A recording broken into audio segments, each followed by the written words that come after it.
time. Give a 3 count and you're good to go.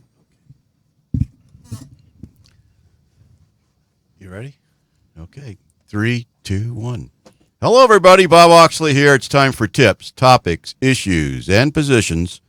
And today's topic is going to be on the opioid crisis, which has reared its ugly head in the last week with the Johnson & Johnson case. But first, I thought we'd go back and get some updates as far as the crisis is concerned and how critical it is and what it is. And I've had to invite back one of my experts, okay, on the opioid crisis, who was on the show here a few months ago that gave us heads up as to what this thing was all about, and it just has not gone away.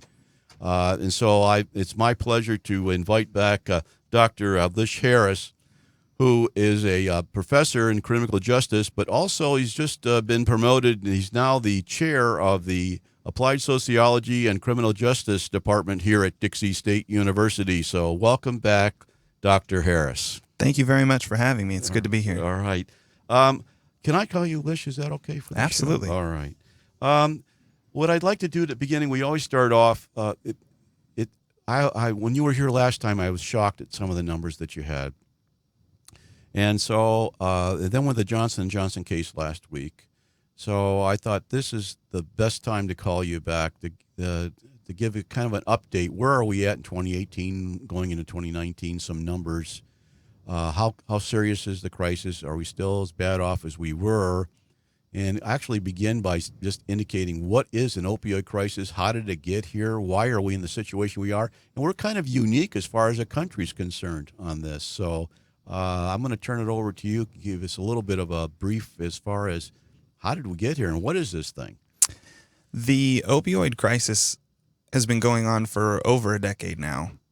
And probably the statistic that people are most familiar with is just with overdose deaths. Overdose deaths in the United States have gone up pretty consistently over that period of time. And over the last few years, there's been some signs that that's going to abate a little bit, that hopefully the numbers will start to decline. The difficulty in trying to parse through overdose numbers, just generally speaking, is they include all drugs. But the opioid crisis has been by far the main contributor to that. There's far more people that have passed away because of overdose due to opioids than they have just about any other drug that you can think of. And if the listeners can think back to other drug epidemics that they may have lived through, whether it was the crack cocaine epidemic in the late 80s and early 90s, or whether it was the meth epidemic at the beginning of the 21st century, none of those epidemics came even close, even really within the same ballpark to the number of deaths as this particular epidemic has. I'm kind of the belief that historically we've called things epidemics when they haven't deserved that name. And I think both of the epidemics I just referred to probably fall into that category a little bit. Okay. This one, because of the death toll, would have to be considered truly a drug epidemic. And the part of it that I think we'll get to talking to a little bit later that is extraordinarily interesting is it's been because of legal drugs. It's been because of prescription drugs. So we spent decades building an infrastructure of drug prohibition, and that infrastructure was not able to handle this particular crisis. And so it's been really interesting to kind of watch how there's been changes and lawsuits, and like I said, I think we'll get to that in a little bit. But yeah, this crisis has been going on for quite a while. There's just remarkable numbers.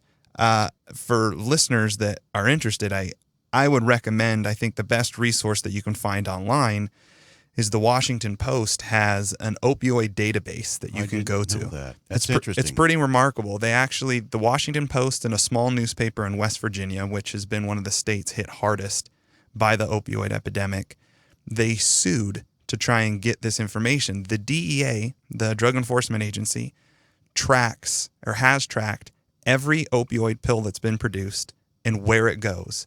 And they have a database with all of that information for billions of pills. And that information was submitted as evidence in a trial, and so it was cut off to the public.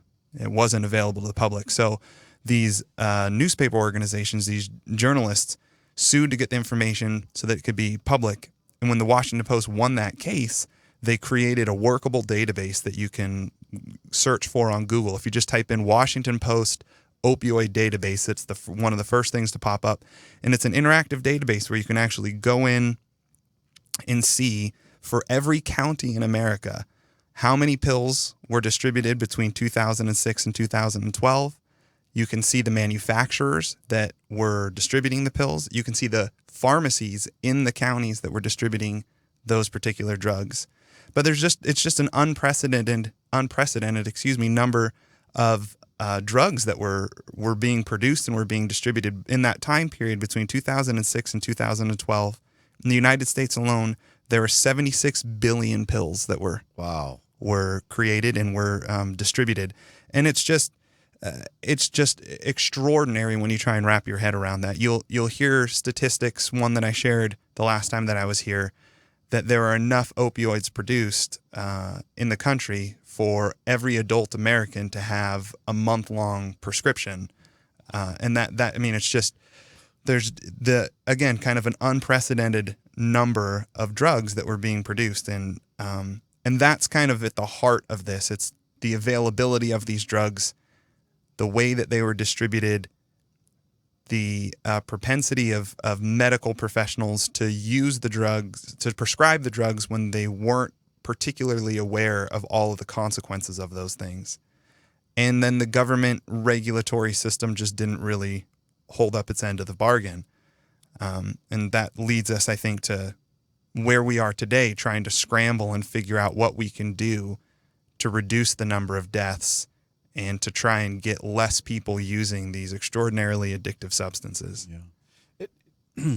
What I've heard, this is just a generality, is the doctors were told by the pharmaceutical industry, those companies, that your patients deserve to have minimal pain no matter what their disease is. And that's the way they sold it. You'll be better. Your patients will be better as a result of taking these opioid type drugs to relieve the pain. You're doing them a service.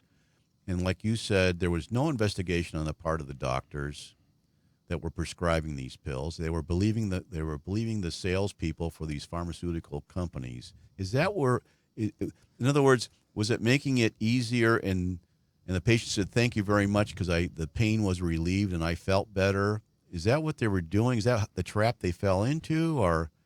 Probably partially. There's no doubt that drugs like, Oxycontin and other opioid prescriptions that people are used to hearing about, hydrocodone prescriptions such as that. There's no doubt that those work as far as helping with pain. The problem is the payout. There's opioids are produced and they interact with your brain in the same way that heroin does. Heroin is the narcotic opioid. So when you introduce other opioids into people's bodies, the brain reacts in much the same way.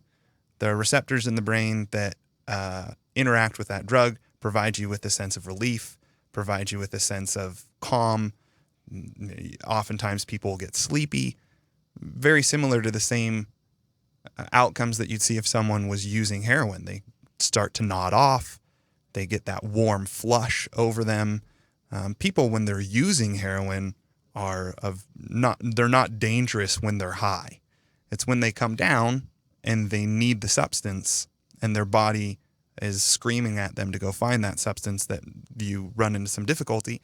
And your body responds the same way when you use an opioid, whether it's morphine, which is probably the most common opioid that people are familiar with, or other painkillers that have been prescribed over the years and have become really popular. So doctors will have people that will come to them and say, this works very well, and it should, it's supposed to.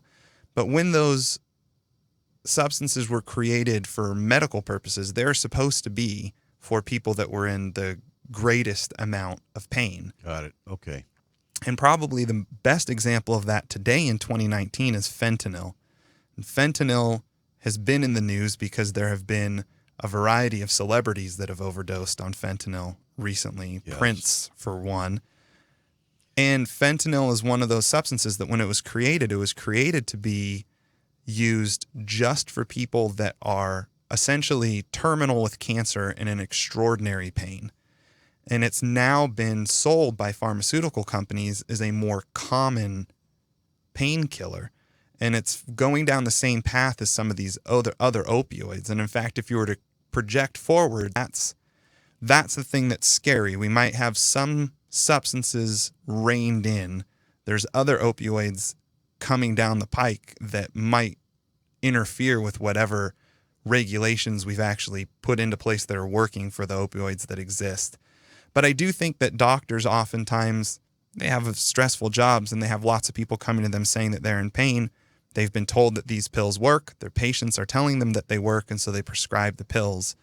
The problem is that we've known for a little while that these pills had some really negative downsides, and that wasn't regulated very well in the medical profession, kind of generally. Obviously, there are some medical practitioners that did a better job than others.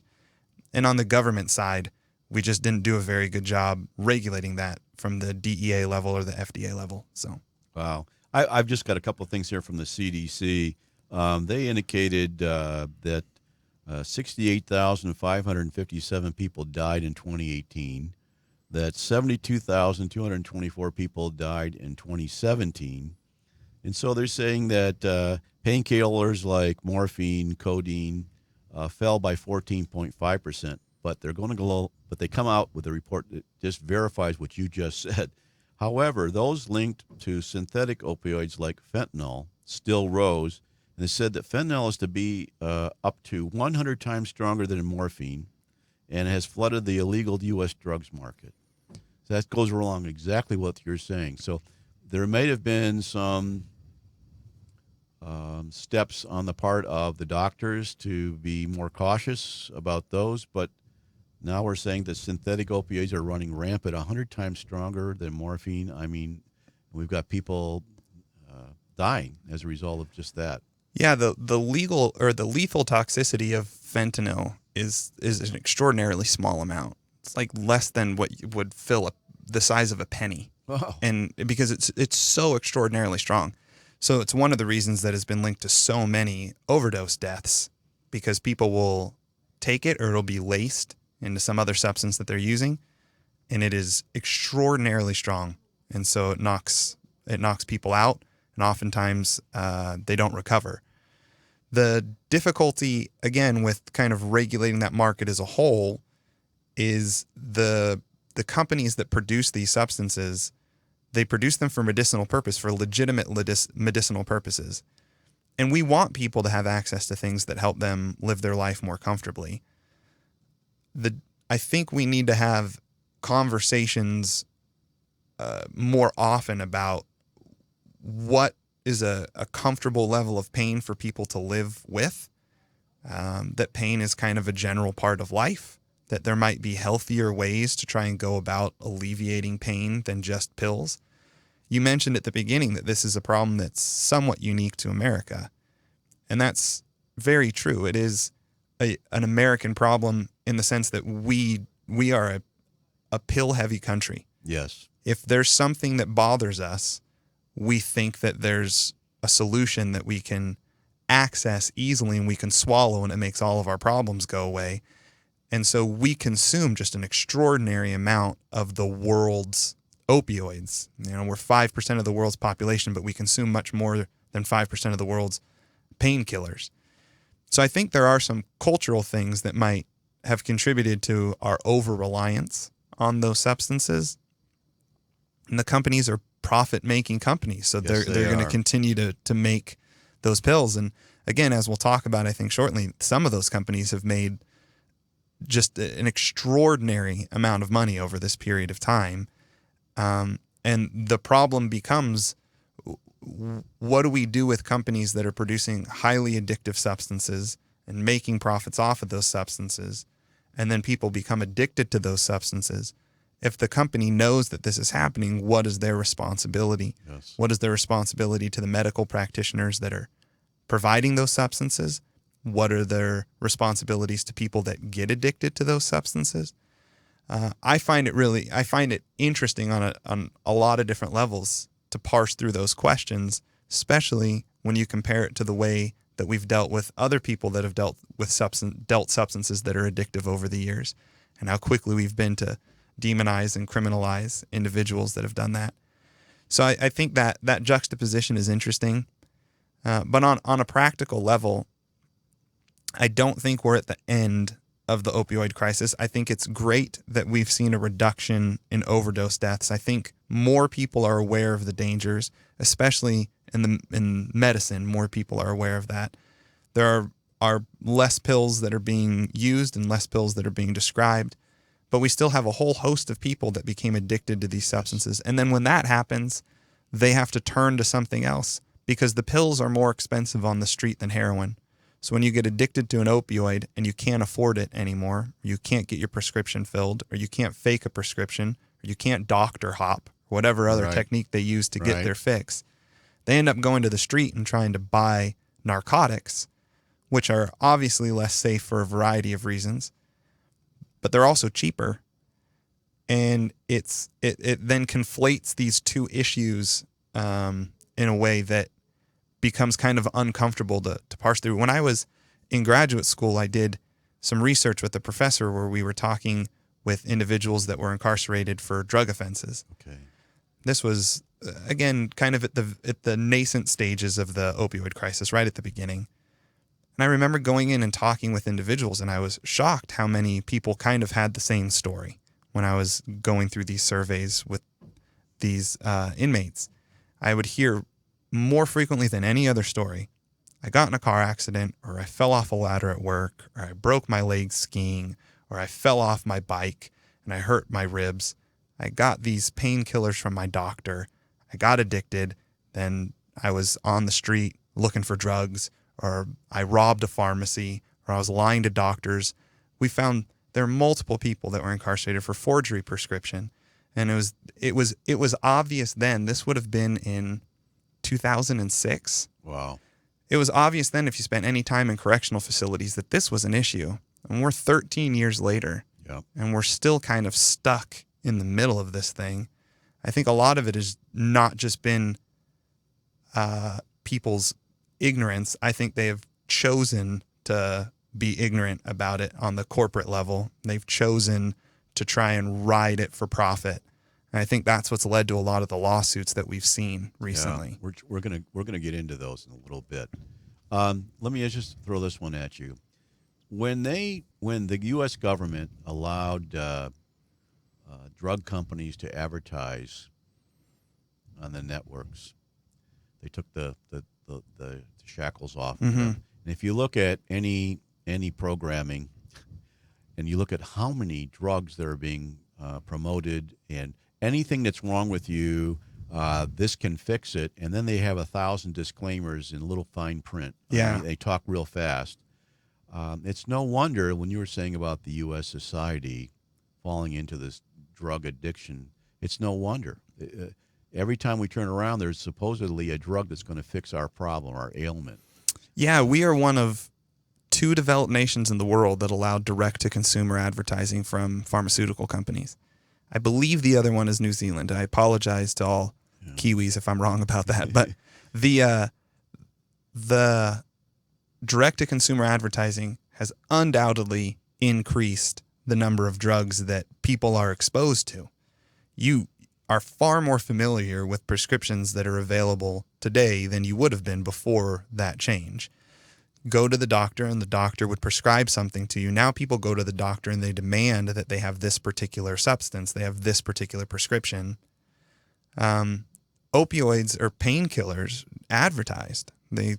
I don't think there's as many today, but there's plenty of advertisements that you can go back and you can find where they were advertising to people about the miracle of these substances to be able to alleviate their pain. And I think you're right that it connects with our culture to say, well, if I feel this way, I can take this and it'll make me feel better.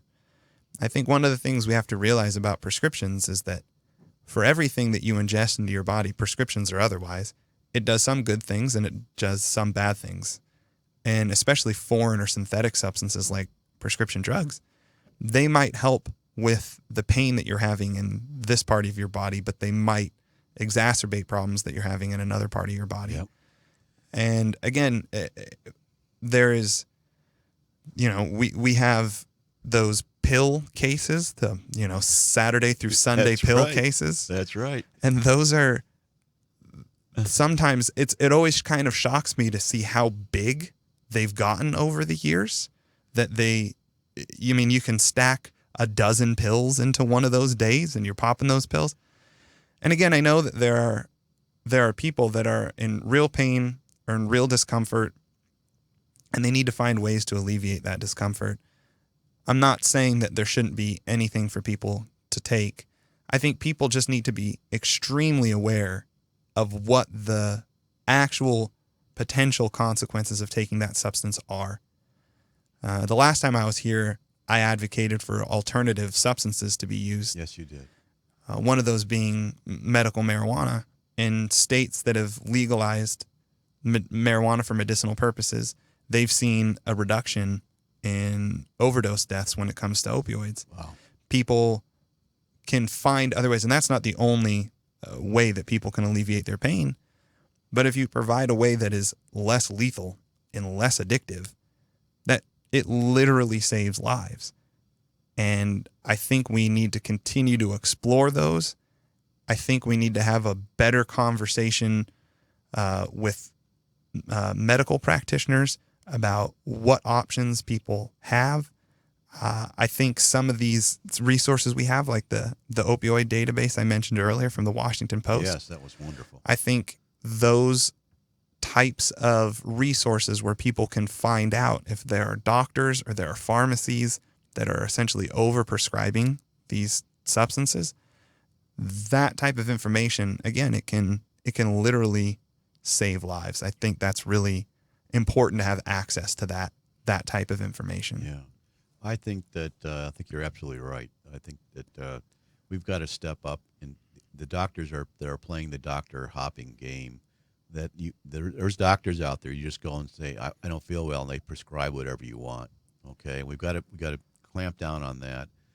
And then the other thing was the doctors themselves. When you do some investigation, if you're not sophisticated enough with all the ingredients, and you look up a piece of research that said, oh, it's safe to use, or this is the level that you can prescribe and there won't be a problem. In today's world, that could be misleading information. It could be skewed research. And the doctors would use that as evidence to support their decision to prescribe these opioids. Is there anything you see in the future, or is there anything in the works that would address that problem, whereby the research themselves is being double-checked? I mean, even the CDC research has been challenged at times. Yeah, I'm not sure. I think I would advocate for some personal responsibility on that end for what people are being prescribed and what they're putting in their bodies. Hopefully one of the positive things that comes out of this is that people realize that when they go to doctors have opinions, and doctors make mistakes, and doctors can prescribe things that may or may not work. I think the more often you go see the doctor, the more you realize sometimes they're right and sometimes they're not. That's right. But I think most people go to the doctor, and when they leave, they say, I just talked to an expert. They know what they're saying. I should be okay taking this. And they go see the pharmacist, and the pharmacist hands them that novella of side effects that no one ends up reading. That's correct. So hopefully people at this point have become educated and aware enough of opioid painkillers that they kind of self-police a little bit. I am not sure that there's going to be any regulatory changes that will disallow doctors from prescribing certain things. And I think part of the joy of kind of the medical practice is having that autonomy to be able to prescribe people something that they might be in need of in the moment and finding them feeling better later. Yeah.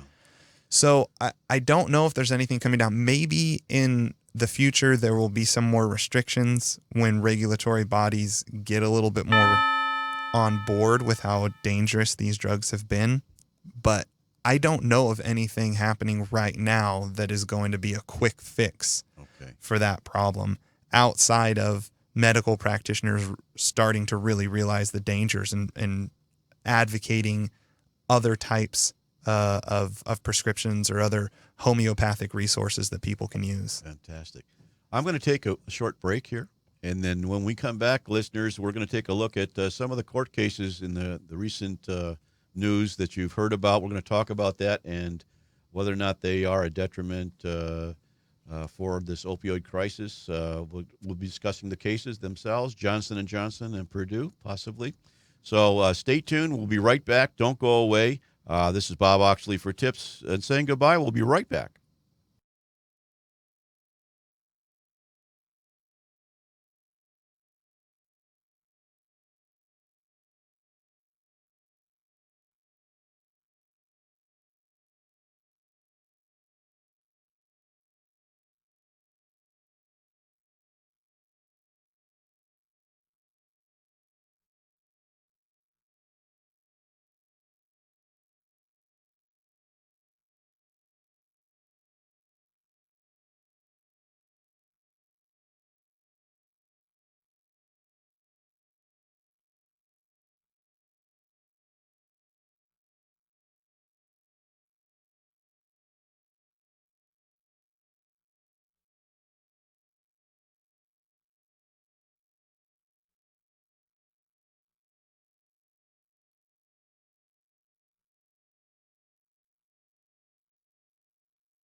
Hello, everybody. Bob Oxley, Tips. We're back here again, and we have Dr. Lish Harris helping us to understand the opioid crisis. In the first half, we discussed what the crisis was and some of the trends as far as overdose, and we identified some of the drugs themselves. And here we are in the second half of the show. Welcome back, Dr. Lish. Here we go on phase two. And then what we like to do is open right up. There was a decision made by an Oklahoma court this last week against Johnson & Johnson. It was determined that Johnson & Johnson needed to pay a bill of $572 million for a number of things that went on over the last 10 years and the opioid crisis, a real contributor to the opioid crisis. And I'd like to open that up with you. I guess my first question to you is, were you pleased with the decision, and were you pleased with the amount of the fine? Their stock price went up. I saw that after the fine came out. I saw that, which is pretty remarkable. The look, $572 million to any normal human is an extraordinary amount of money, and it's not an insignificant fine that Johnson & Johnson received for their participation in this. And this is a lawsuit in Oklahoma, I believe. Yes, it was. And so that money is going to help with rehabilitative efforts. It's going to be helping with the crisis in that area and beyond. But anytime you have a company whose stock price goes up after they get fined $570 million, probably is an indication that people felt good about what the fine was. Investors felt good about it. And so I think everyone expected the fine to be much larger than it was, which maybe sets a tricky precedent for future lawsuits that are coming. But Johnson & Johnson they have a recognizable name because everybody has one of their products in their house. Absolutely. Yeah. But they're not the company that has been at the forefront or that has profited the most from the opioid crisis. So I don't know. There's part of me that goes, oh, that's great. Then extraordinary amount of money that will go towards a lot of good in those communities that have been ravaged by the crisis. On the other hand, it seems like if shareholders are making money after a company's been fined over $500 million, that maybe they actually got off a little light when it came to the fine that they had to pay. Your interpretation was the same as mine, but I did a couple of checks of people that actually work for Johnson & Johnson. Oh, yeah. At their headquarters. And they indicated, jokingly, but they indicated, we were so pleased with the determination that, and one of the jokes that they said, this is no laughing matter, but one of the jokes they said, that's in our petty cash in our corporate lobby. So what that did, when that individual made that statement to me, I wrote it down. I go, maybe our world is, my world, personal world, can't even conceive of the amounts of monies that Johnson & Johnson was involved with. Yeah. And it's just an amazing thing that Oklahoma brought out. If you look at the depositions and all of the evidence that was presented on this Johnson & Johnson case, just in Oklahoma, it absolutely amazes you. Well, it amazed me, because I didn't read it all, but it amazed me that how involved and manipulative they were. And the emails that were sent and the research that was done, the paid research that was done that skewed the results. And the one thing that shocked me the most was under a wholly owned subsidiary of Johnson & Johnson, they bought a poppy field in Australia, and they controlled 60% of the main ingredient to all of the manufacturers. So they were making money in every avenue you could think of on the opioid crisis.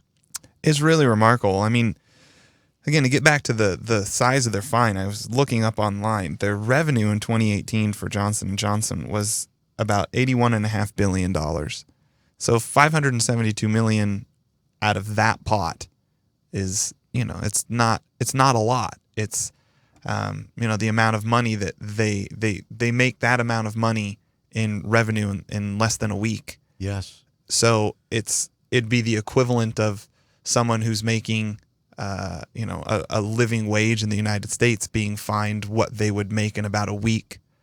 And when you put it in that perspective, it really doesn't make as much of a dent as you would hope.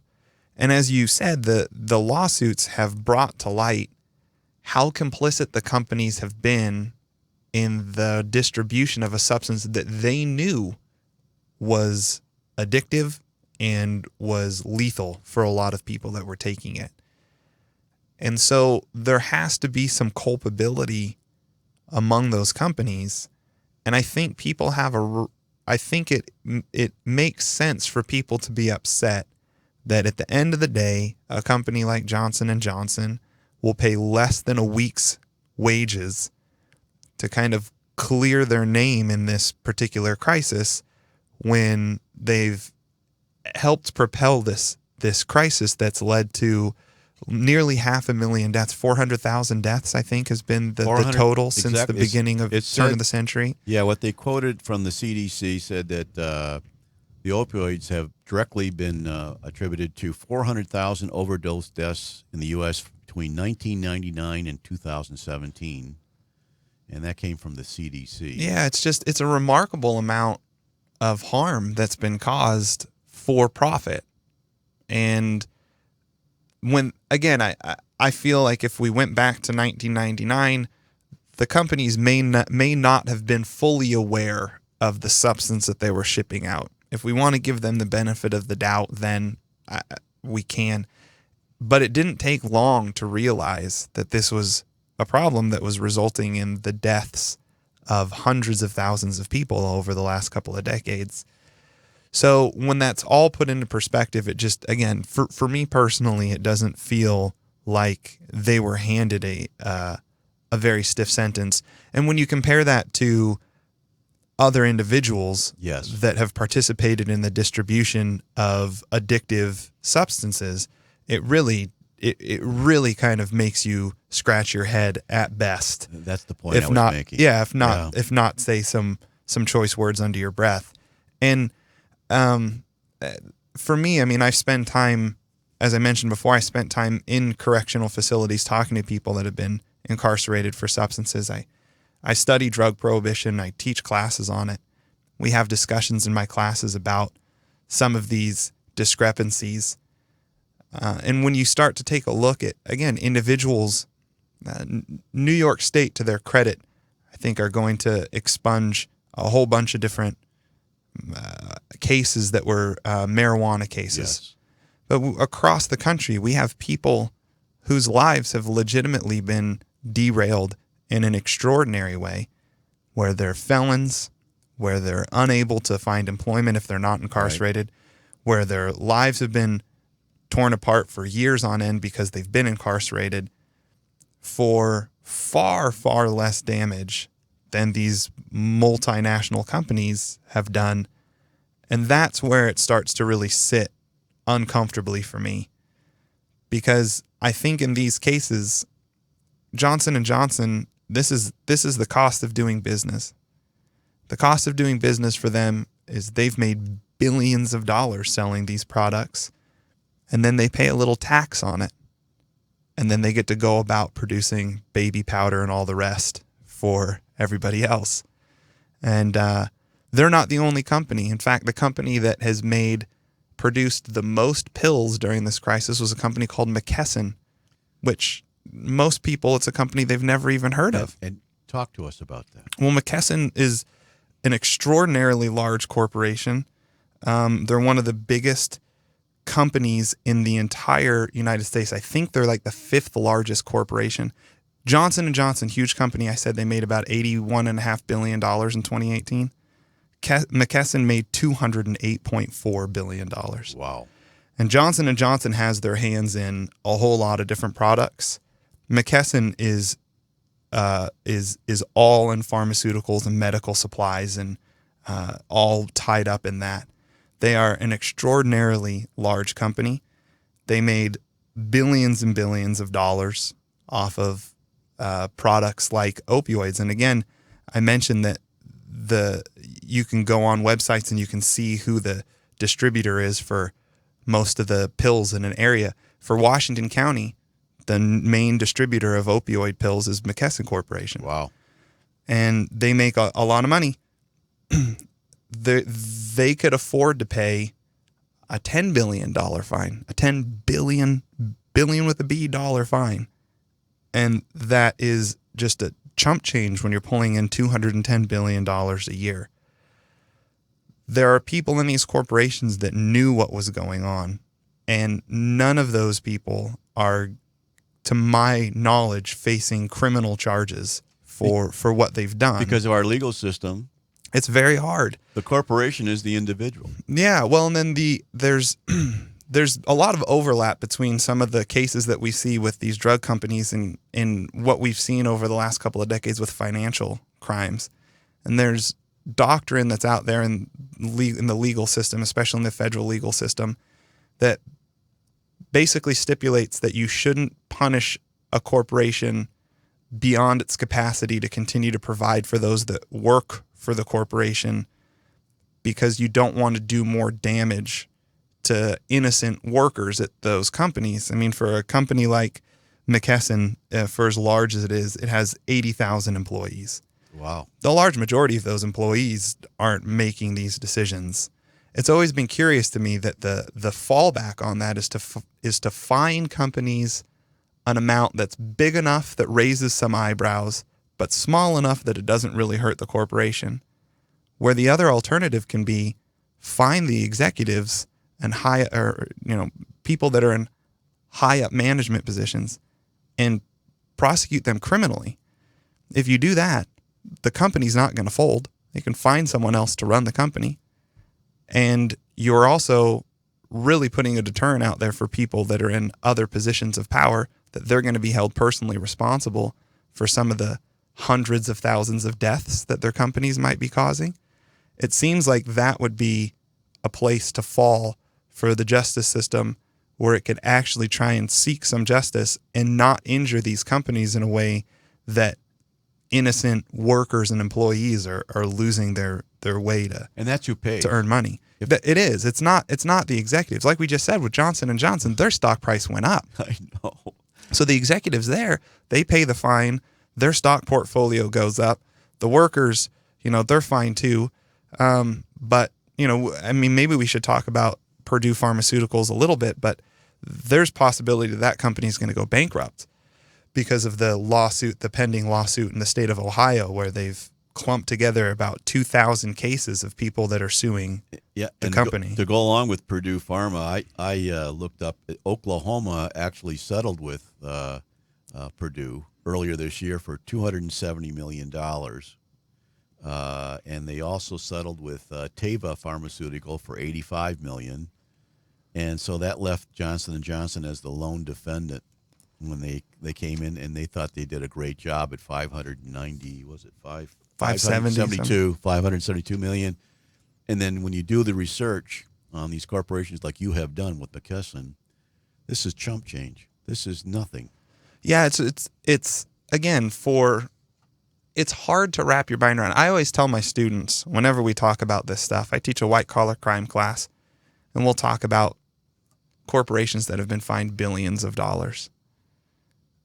And I'll always ask them, I'll say, do you guys know how many million are in a billion? And very rarely do the students really know. They always go, oh, it's 100 million. I go, no, 100 million is 100 million. It's 1,000 million. 1,000. You can find someone $900 million. It's $900 million. $1 billion is $1,000 million. It's such a mind-boggling amount of money. And Purdue Pharmaceuticals, it may end up paying out to settle their case in Ohio $1 to $2 billion, which is an extraordinary amount of money. At the end of the day, the Sackler family, who owns Purdue or runs Purdue, has the lion's share of their stock. They might have to declare for the company for bankruptcy and walk away. But again, none of those individuals are going to be held criminally liable for what they knew about the deaths of hundreds of thousands of people and their role in that. Now, I'm not an advocate across the kind of criminal spectrum for harsher sentences and longer sentences, but there should be some equity, at least in the game, when you have very comparable crimes. If you're going to lock up some kid that's selling drugs on a street corner for years of his life, and you have an executive from a company that's been selling drugs out of an office for decades, and that person gets to walk away with their pockets lined with cash, there does seem to be a little bit of an issue in that distribution of justice.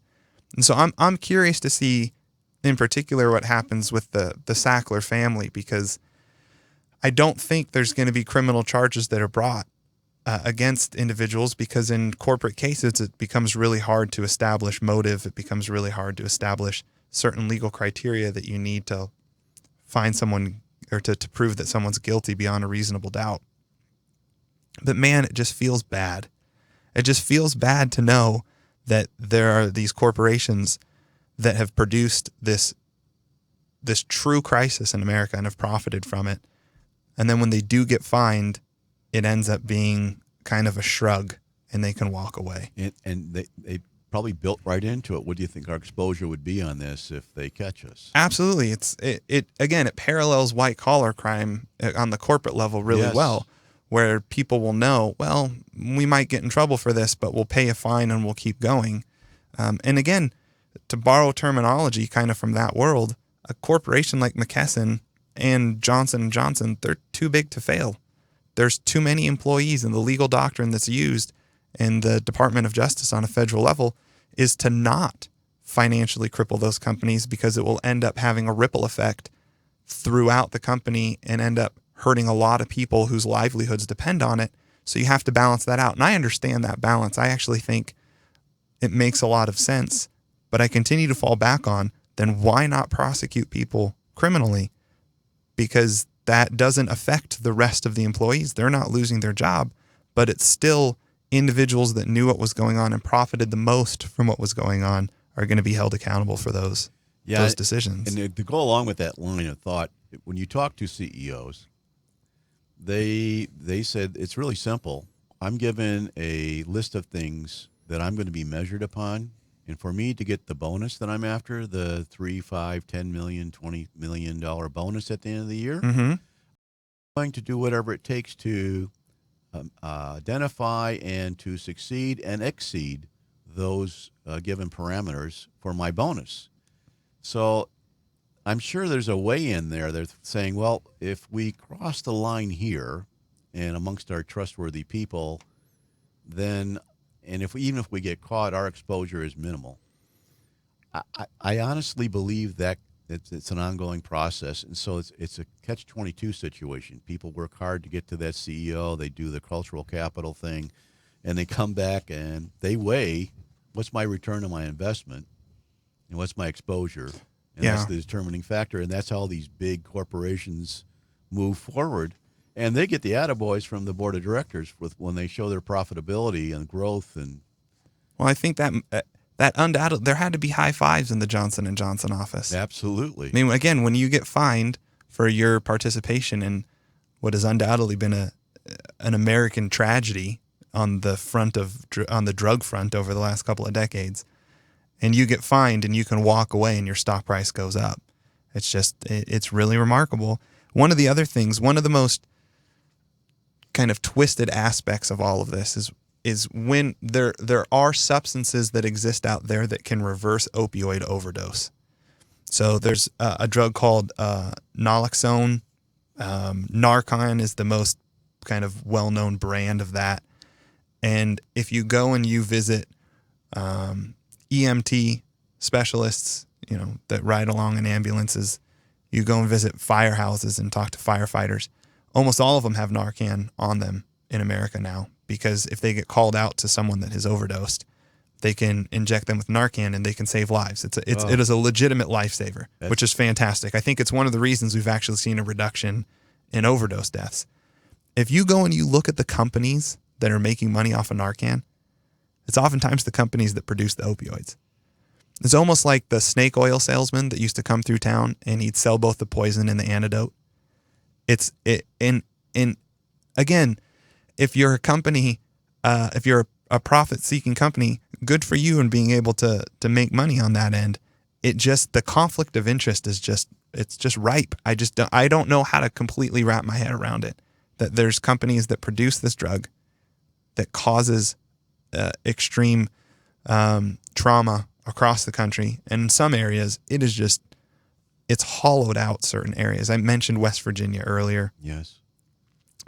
Cities in West Virginia and certain counties in Ohio and in that Midwestern, the Rust Belt of America, have really been hit so extraordinarily hard. I was listening to an individual talk the other day about some of these communities and how the money that they get from these lawsuits, they're going to have to go not just to rehabilitative services, but their foster care system is tapped out. Oh, wow. Because Yeah.